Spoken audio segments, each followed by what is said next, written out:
जय Hind and hello guys, स्वागत है आपका आपके अपने YouTube चैनल ज्ञानदेह होस्ट में। और इस वीडियो में मैं आपको बताने वाला हूं बिहार पब्लिक सर्विस कमीशन यानी कि BPSC 71st pre online form 2025 के बारे में कि कैसे आपको 1250 पोस्ट का फॉर्म फिलअप करना है। इस वीडियो के अंदर आपको यहां पर स्पेशल जानकारी देते हुए पूरी जो भी इशू आपके सामने है, जो प्रॉब्लम आपके सामने आ रही है, उन सभी का सोल्यूशन दिया जाएगा और पूरा प्रोसेस आपको बताया जाएगा।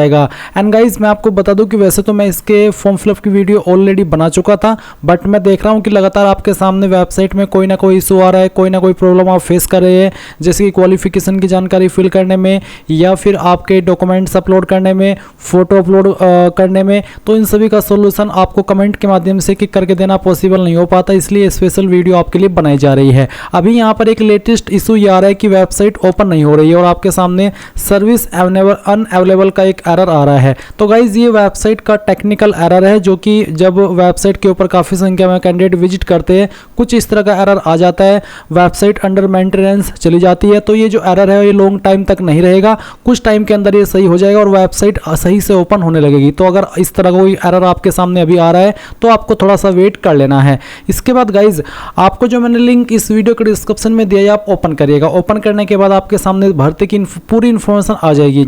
जैसे कि आप यहाँ पर देख सकते हैं कि फॉर्म आप 30 जून 2025 तक भर सकते हैं। फीस इसमें जनरल, OBC और जो अन्य स्टेट के कैंडिडेट है उनके लिए 600 रुपये रखी गई है, क्योंकि जो अन्य स्टेट के कैंडिडेट है वो चाहे किसी भी कैटेगरी से आते हैं उनको जनरल के अंदर ही काउंट किया जाएगा। SC ST विकलांग और फीमेल के लिए 150 रुपये फीस रखी गई है।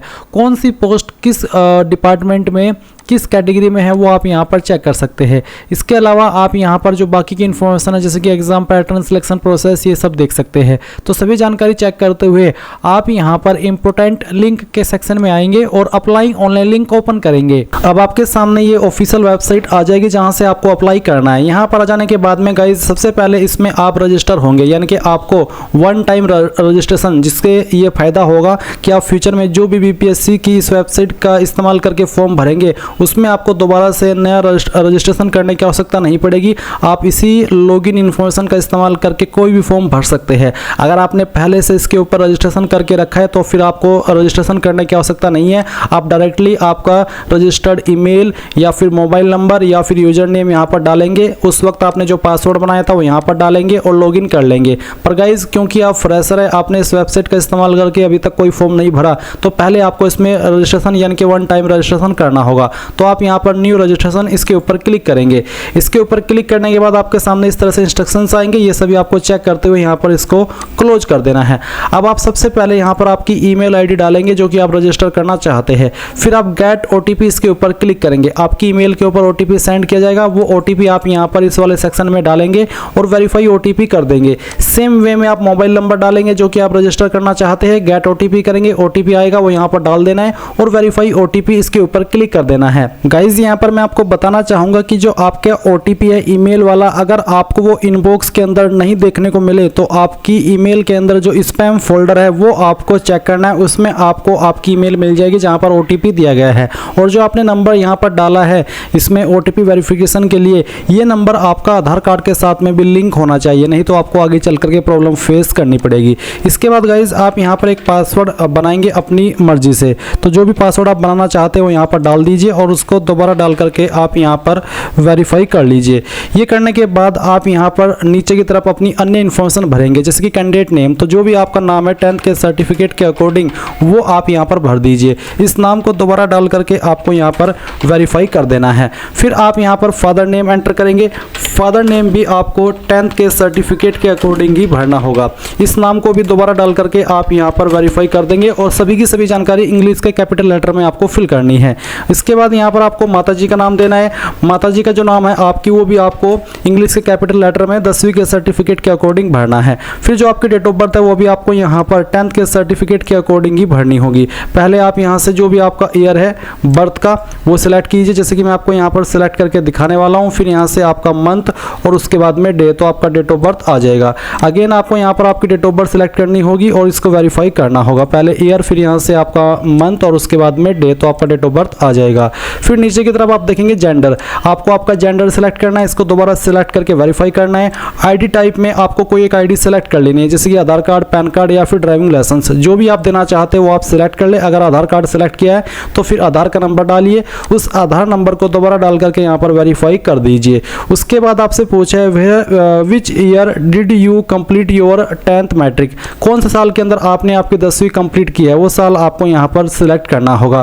फिर what is the short name of 10th board, यानी कि आपका 10th का बोर्ड का नाम क्या है, IG, CSC, ICSE, CBSE, BSEB, IB state board. अगर आपका कोई अन्य स्टेट बोर्ड है तो आप वो सिलेक्ट कर लीजिएगा। उसके बाद यहाँ पर है what is your seat roll number of 10th matric, यानी कि 10वीं का जो रोल नंबर है वो क्या था, वो आपको यहाँ पर एंटर करना होगा। स्टेट बोर्ड वो कैंडिडेट सेलेक्ट करेंगे जिन्होंने यूपी बोर्ड से, MP बोर्ड से या फिर किसी स्टेट के अन्य बोर्ड से अपनी 10वीं कंप्लीट की है। अगर आप बिहार बोर्ड से किए हो तो आप यहाँ पर BSEB सेलेक्ट कर सकते हैं। इसके बाद आता है which year did you complete your 12th, किस साल के अंदर आपने 12वीं कंप्लीट की थी, वो सेलेक्ट कर लेंगे।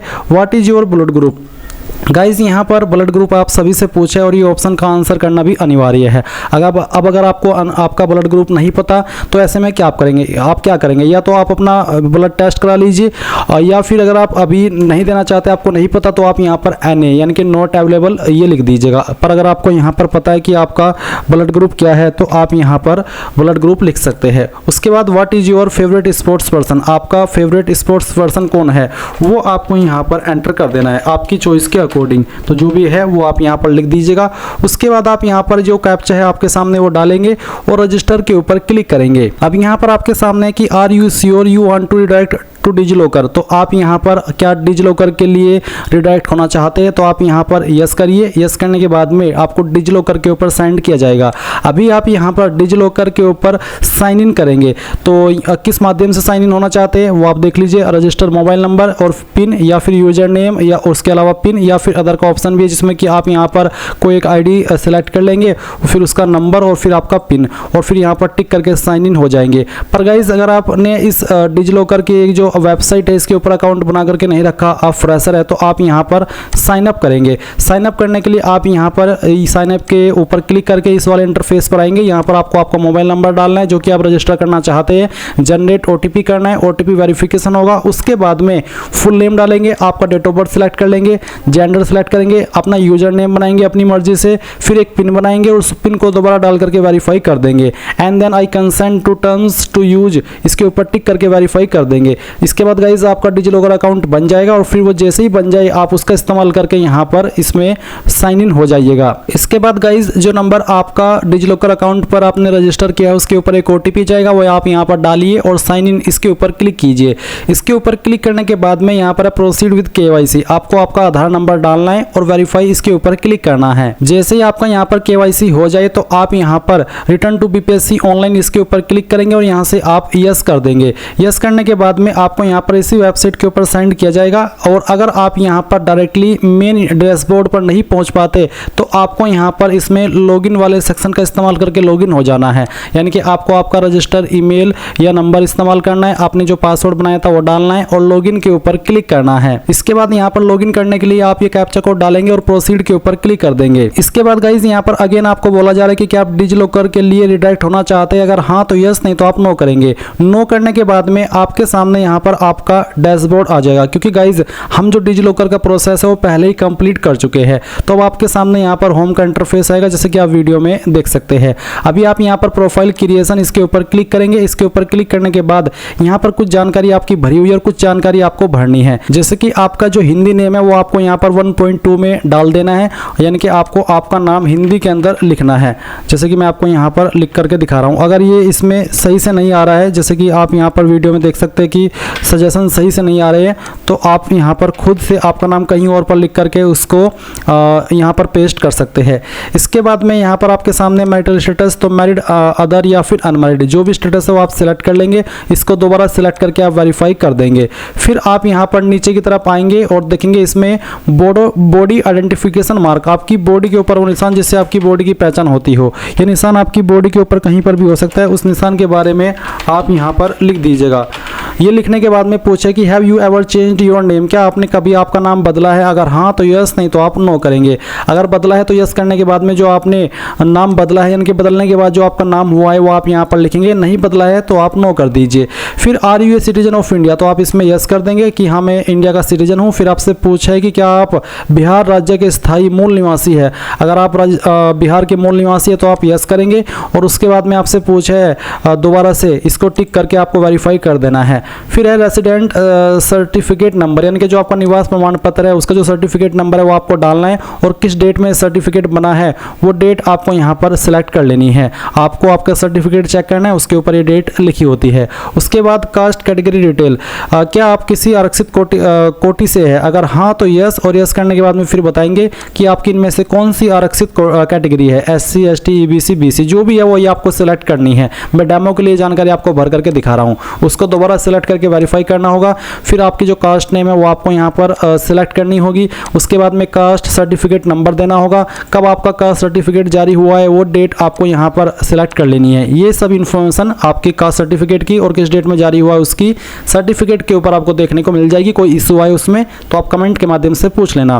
फिर है सर्टिफिकेट इशूड बाय, किसके द्वारा इशू हुआ है, बिहार या अदर, तो यहाँ पर मैं बिहार सेलेक्ट कर लेता हूँ। फिर आता है कि विज्ञापन के अनुसार क्या आप स्वतंत्रता के सेनानी नाती नातिन पोता पोती है? अगर हाँ तो यस, नहीं तो आप नो करेंगे। फिर है क्या आपको दिव्यांगता के कारण लेखक स्क्राइब की आवश्यकता है? क्या आप दिव्यांग है? पहले तो दिव्यांग वाला आंसर करिए कि हाँ मैं दिव्यांग हूँ या फिर नहीं, और उसके बाद में आप यहाँ पर अगले वाला जो सवाल है इसका भी आंसर कर देंगे। फिर क्या आप एक मेधावी खिलाड़ी है? अगर है तो यस, नहीं तो आपको नो करना है। क्या आप एक भूतपूर्व सैनिक है, नौसेना वायुसेना या फिर सेनावृत्ति से? अगर हाँ तो यस, नहीं तो आप नो करेंगे। क्या आप एक NCC कैडेट है? अगर हाँ तो यस, नहीं तो आपको नो करना है। क्या आप बिहार सरकार के कर्मचारी है? अगर हाँ तो यस, नहीं तो आपको नो करना है। फिर आप यहाँ पर इस जानकारी को सेव कर देंगे। ये जानकारी सेव करने के बाद में आप यहाँ पर स्टेप 2 एड्रेस इन्फॉर्मेशन पर आ जाएंगे, जहाँ पर आपको आपका परमानेंट एड्रेस पहले भरना है। तो आपका जो भी परमानेंट एड्रेस है उसका पार्ट आप यहाँ पर एड्रेस लाइन 1, 2 और 3 यानी कि थोड़ा थोड़ा पार्ट तीनों लाइन के अंदर लिख देंगे। अपनी स्टेट आपको यहाँ पर सिलेक्ट कर लेनी है, जो भी बेसिकली आपकी स्टेट है, और उसके बाद में यहाँ पर जो आपकी डिस्ट्रिक्ट है वो आपको सिलेक्ट करनी होगी और आपका पिन कोड भी आपको डाल देना है। फिर क्या आपका कोरेस्पोंडेंस एड्रेस और परमानेंट एड्रेस एक है? कोरेस्पोंडेंस एड्रेस होता है प्रेजेंट एड्रेस, तो अगर एक है दोनों तो आप सेम एज अब इसको टिक कर दे, और अगर अलग है तो इसको अनटिक करके अलग से अपना प्रेजेंट एड्रेस भर दे और फिर सेव कर दे। अब यहाँ पर अदर इन्फॉर्मेशन में आपके सामने कुछ और सवाल आएंगे, इनका आंसर आपको करना है। तो जैसे कि पहला सवाल है कि क्या आपके विरुद्ध किसी न्यायालय में कोई अभियोजन लंबित है? अगर कोई केस पेंडिंग है तो यस करेंगे, नहीं तो आपको नो करना है। फिर क्या बार काउंसिलिंग या मेडिकल काउंसिल या एसोसिएशन या किसी अन्य व्यावसायिक संस्थान द्वारा अनुशासनात्मक या इसी तरह की कोई अन्य कार्यवाही शुरू की गई है आपके विरुद्ध? अगर हाँ तो यस, नहीं तो आप नो करेंगे।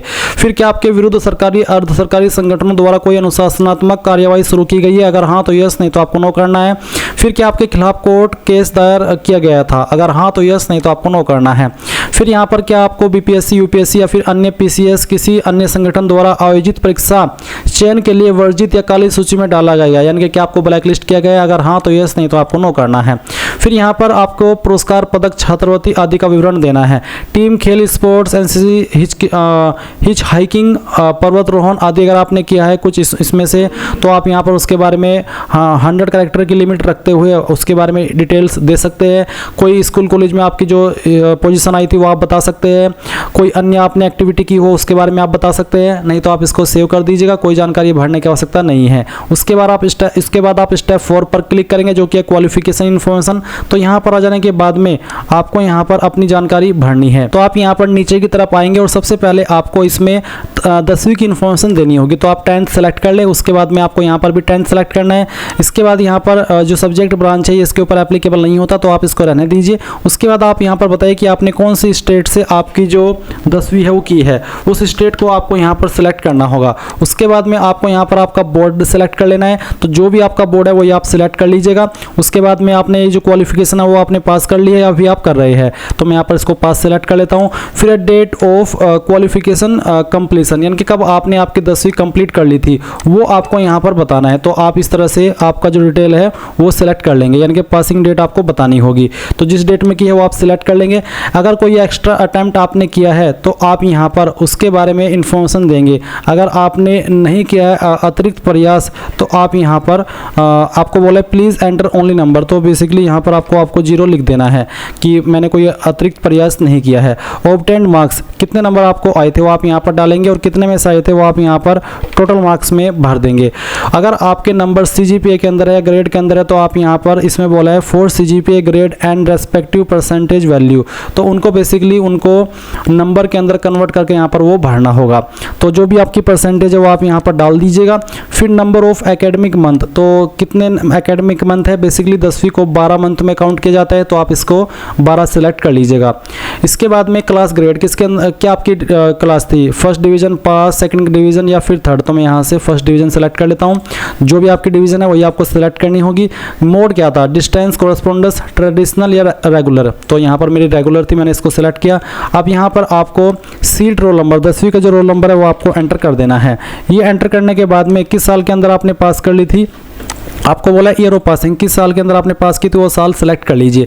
अब आप ऐड के ऊपर क्लिक कीजिए। इसके बाद गाइज आप यहाँ पर देखेंगे कि आपकी क्वालिफिकेशन यहाँ पर ऐड होकर के इस तरह से आ चुकी है जैसे कि आपके सामने है। अब आप अगेन आएंगे और 12वीं इसमें सेलेक्ट कर लेंगे अगर आपने 12वीं की है। फिर आपको यहाँ पर इसमें इंटरमीडिएट सेलेक्ट कर लेना है। आपका सब्जेक्ट ब्रांच क्या था, कॉमर्स, MCVC, साइंस या आर्ट्स, जो भी है वही आप सिलेक्ट कर लेंगे। कौन सी स्टेट से आपने आपकी 12वीं की है वो बताएंगे, किस बोर्ड के द्वारा की है वो बोर्ड सेलेक्ट कर लेंगे। क्वालिफिकेशन स्टेटस आपको यहाँ पर बताना है, अगर पास है तो पास, एपीएड है तो एपीएड। डेट ऑफ क्वालिफिकेशन कंप्लीशन, कब आपने क्वालिफिकेशन कंप्लीट कर ली थी वो आपको यहाँ पर बताना है। तो इस तरह से आप इसको सिलेक्ट कर लीजिए जैसे कि मैं आपको बता रहा हूँ। फिर आपको अगर आपने कोई एक्स्ट्रा अटैम्प्ट किया तो आप उसके बारे में लिखिए, नहीं तो आप यहाँ पर 0 लिख दीजिए। ऑब्टेन्ड मार्क्स, कितने नंबर आपको आए थे वो आप यहाँ पर भरेंगे और कितने में से आए थे वो आप यहाँ पर टोटल मार्क्स के अंदर डाल देंगे। परसेंटेज आपकी कितनी थी वो आपको यहाँ पर एंटर करनी होगी।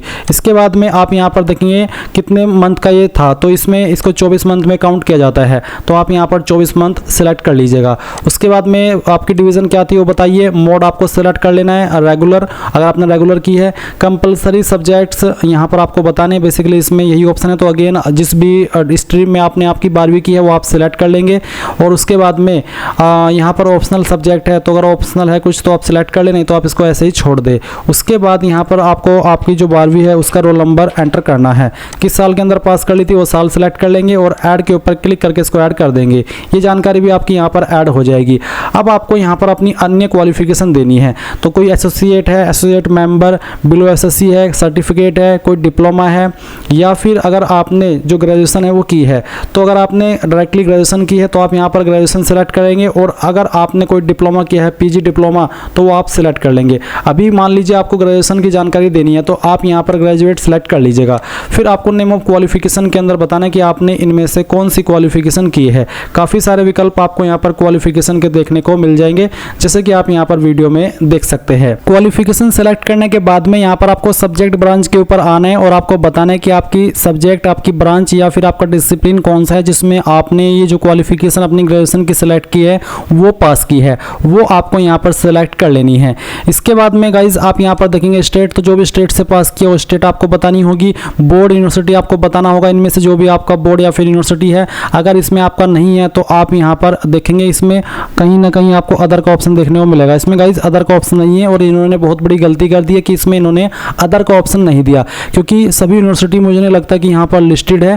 तो इसमें आप जैसे कि अदर का ऑप्शन नहीं है, तो मैंने यहाँ पर स्टेट उत्तर प्रदेश सेलेक्ट किया, तो इसमें बोर्ड यूनिवर्सिटी में उत्तर प्रदेश आ रहा है। इसका मतलब है कि यहाँ पर जैसे कि आपने जिस भी स्टेट से आपकी जो क्वालिफिकेशन है वो कंप्लीट की है और उसका जो नाम है वो यहाँ पर नहीं आ रहा है, तो फिर आप यहाँ पर इस तरह से स्टेट सेलेक्ट कर ले जैसे कि मैंने आपको यहाँ पर सेलेक्ट करके दिखाई है। और अगर आपको आपके इंस्टीट्यूट का नाम देखने को मिल रहा है तो आप यहाँ पर वो सिलेक्ट कर लीजिएगा। क्वालिफिकेशन स्टेटस, पास कर चुके या फिर अभी कर रहे हैं, तो मैं यहाँ पर पास सेलेक्ट कर लेता हूँ। कब आपने क्वालिफिकेशन पास कर ली थी वो आपको यहाँ पर सिलेक्ट कर लेना है, इस जैसे कि मैं आपको यहाँ पर सिलेक्ट करके दिखाने वाला हूँ। ये करने के बाद में आप यहाँ से जो आपका मंथ है जिसमें आपने पास की थी वो भरेंगे और फिर डेट। उसके बाद अगर कोई एक्स्ट्रा अटैम्प्ट है तो लिख दीजिए, नहीं तो आप यहाँ पर 0 लिख देंगे। कितने नंबर आपको आए थे ये मैं डेमो के लिए फिल करके दिखा रहा हूँ, आप आपके रियल सभी ईयर के नंबर यहाँ पर डाल दीजिएगा। अपनी परसेंटेज या फिर CGPA यहाँ पर भर देंगे। उसके बाद में ये आपकी कितने मंथ की थी, तो अगर 4 ईयर की थी तो 4 ईयर में कितने मंथ होते हैं वो आपको यहाँ पर सेलेक्ट कर लेना है। उसके बाद आप यहाँ पर आपकी क्लास ग्रेड सेलेक्ट कर लेंगे। फिर आपका मोड की किस मोड में आपने की है, कंपलसरी सब्जेक्ट एप्लीकेबल नहीं है। तो इसके बाद नेम ऑफ रजिस्टरिंग अथॉरिटी, तो इसमें से रजिस्टरिंग अथॉरिटी आपकी कौन सी है, अगर इसमें है तो आप कोई आपकी क्वालिफिकेशन के ऊपर रजिस्टरिंग अथॉरिटी एप्लीकेबल हो रही है तो आप सिलेक्ट कर लें, नहीं तो आप इसको ऐसे ही रहने दीजिए। फिर यहाँ पर है काउंसिल रजिस्टर नंबर, तो आप रजिस्टर नंबर दे दीजिए अगर आपके पास है, नहीं तो खाली छोड़ दीजिए। Date of renewal, seat roll number, तो आपका जो भी फाइनल ईयर का रोल नंबर था वो आप यहाँ पर एंटर कर दीजिएगा। किस साल के अंदर आपने पास कर ली थी वो साल आपको यहाँ पर सिलेक्ट कर लेना है। इसके बाद आप ऐड के ऊपर क्लिक कर देंगे। इसके बाद आप यहाँ पर जब एक्सपीरियंस के सेक्शन में आएंगे, अगर आपके पास एक्सपीरियंस है तो आप यहाँ पर यस करके उसकी जानकारी भर सकते हैं, जैसे कि एम्प्लॉयमेंट प्रेजेंट है या फिर पास्ट है वो आप बताएंगे। एम्प्लॉयमेंट टाइप बताएंगे, डिपार्टमेंट या इंस्टीट्यूट या ऑर्गेनाइजेशन बताएंगे जहाँ पर आपने काम किया है, और उसके बाद में क्या कार्यालय संस्थान बिहार क्षेत्र की परिधि में अवस्थित है वो आप बताएंगे यस नो में कि हाँ या फिर ना। किस पोस्ट पर आपने काम किया वो इस पोस्ट सेलेक्ट करेंगे। नेचर ऑफ जॉब बता देंगे यहाँ पर सेलेक्ट करके कि किस तरह का आप काम करते थे। फिर whether the post is gazetted वो आपको बताना है यस नो में। नेचर ऑफ अपॉइंटमेंट बताना है, कितनी सैलरी मिलती थी वो बताना है। ग्रेड पे बताना होगा, बेसिक पे बताना होगा, monthly gross salary, medical college and institute ये बताना होगा कि कौन सा था। फ्रॉम डेट कब आपने जॉब ज्वाइन की थी वो आप सिलेक्ट करेंगे, और फिर यहाँ पर इसमें ईयर मंथ और डे भर देंगे। सेव करके जानकारी सेव हो जाएगी। पर अगर आपके पास कोई एक्सपीरियंस नहीं है तो आप सिंपली इसमें नो कर दीजिए और यहाँ पर सेव कर दीजिए। इसके बाद आता है स्टेप 6 अब photo upload and signature and profile log. तो आप यहाँ पर आएंगे इसमें इस वाले स्टेप में और अपना जो फोटो है वो अपलोड करेंगे। तो आप यहाँ पर सबसे पहले आपका लाइव फोटो कैप्चर करेंगे। आपको इसमें फोटो अपलोड नहीं करना, बस आपका लाइव फोटो ही कैप्चर करना है। तो आप कैप्चर लाइव फोटो इसके ऊपर क्लिक कीजिए, तो यहाँ पर आपका जो कैमरा है वो ऑन हो जाएगा। आपको यहाँ पर आपका सही सा एक फोटो कैप्चर कर लेना है और सेट इमेज इसके ऊपर क्लिक करना है। अब आप यहाँ पर देखेंगे फोटो अपलोडेड सक्सेसफुली। अब आप इसको ओके कर दीजिए और ओके करने के बाद में यहाँ पर आप आपका सिग्नेचर अपलोड करेंगे, इंग्लिश वाला सिग्नेचर और हिंदी वाला सिग्नेचर।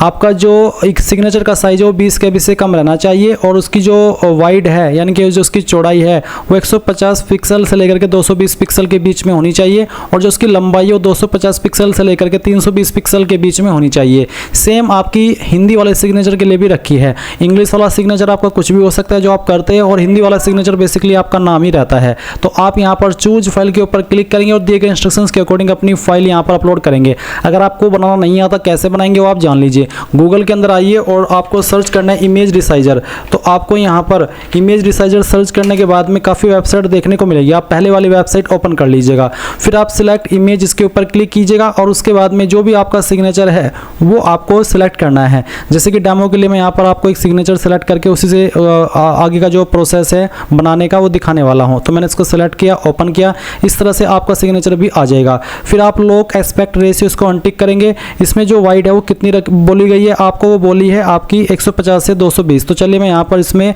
इसको 220 कर लेता हूँ। और जो हाइट है, हाइट बोली गई है 250 से 320। तो चलिए मैं इसमें यहाँ पर इसको 320 कर लेता हूँ। ये 320 हमने कर ली। पी के कलर में आपको यहाँ पर वाइट कर देना है। इसके बाद में आप यहाँ पर टारगेट फाइल साइज 20 KB से कम रखना चाहते तो अब मैं यहाँ पर इसको 17 KB कर देता हूँ। इसके बाद मैं यहाँ पर इसमें सेव इमेज एज, तो चलिए मैं इसको JPG सेलेक्ट करता हूँ। फिर यहाँ पर मैं रिसाइज इमेज इसको कर देता हूँ।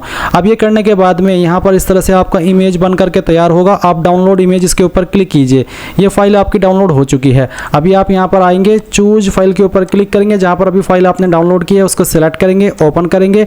आपकी फाइल यहाँ पर इस तरह से आ जाएगी जैसे कि आप वीडियो में देख सकते हैं।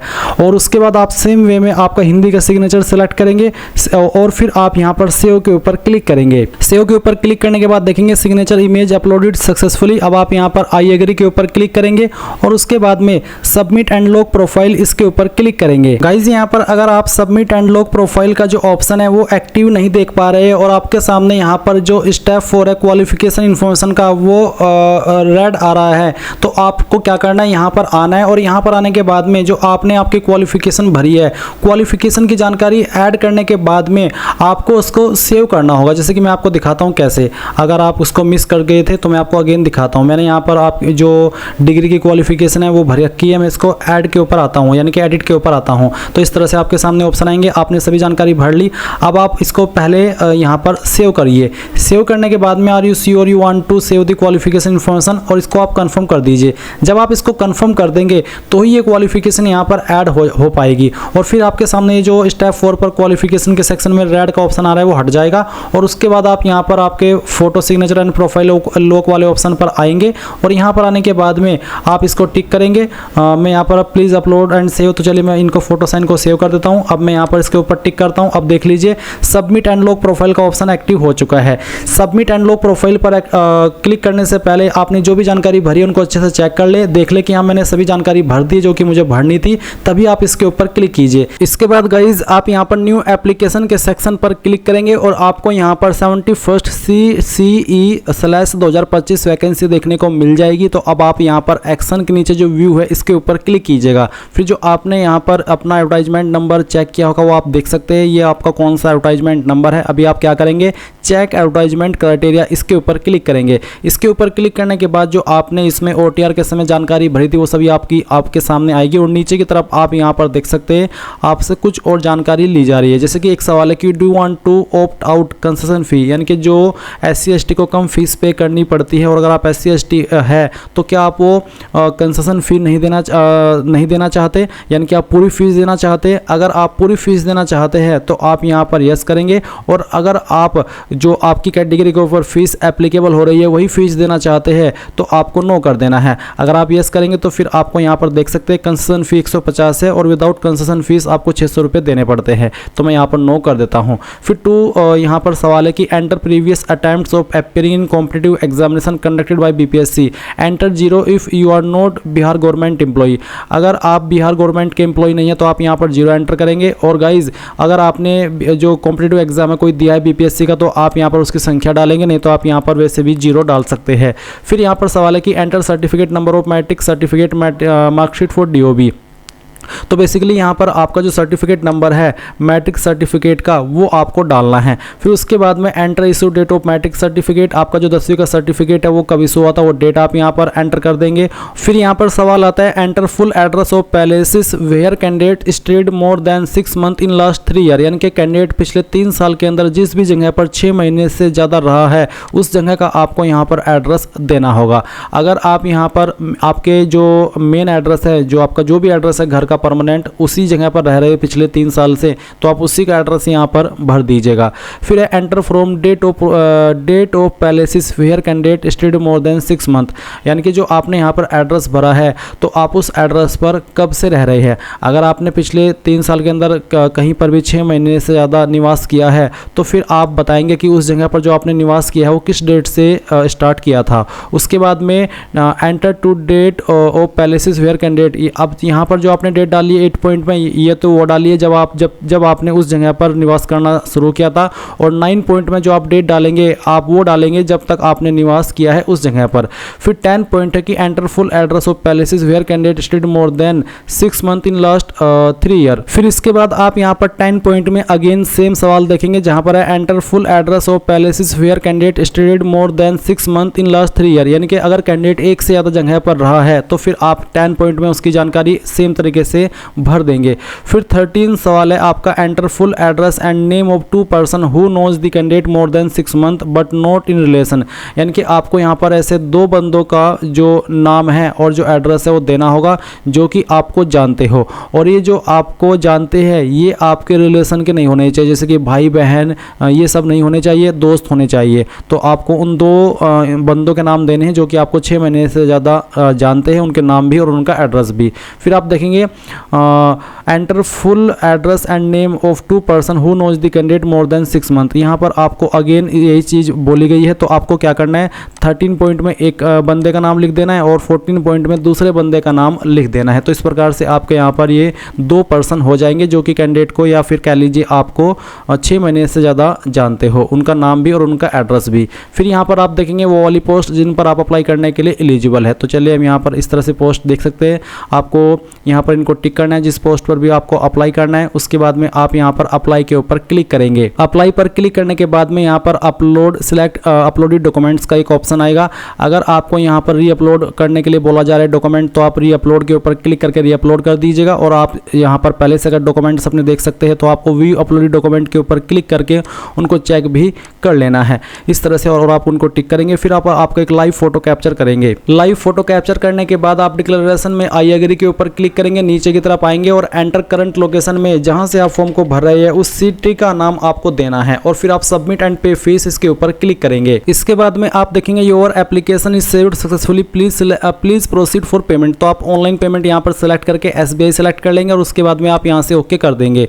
ओके करने के बाद में आपको यहाँ पर पेमेंट के पेज पर ट्रांसफर कर दिया है। आप आपकी application fees debit card, credit card, SBI corporate credit card, internet banking, UPI, NEFT यानी कि इनमें से जिस माध्यम का इस्तेमाल करके जमा करना चाहे कर सकते हैं। जैसे आप फीस जमा कर देंगे तो आपकी फीस सबमिट होने पर, एक्सेप्ट होने पर आप अपने फॉर्म का फाइनल प्रिंट आउट ले पाएंगे और इस तरह से आप लोग BPSC 71st का ऑनलाइन फॉर्म जो है वो भर पाएंगे। आई होप ये प्रोसेस आपको पसंद आया होगा। कोई सवाल, कोई डाउट रह गया हो तो आप कमेंट के माध्यम से पूछ लीजिएगा। Thanks for watching. जय हिंद।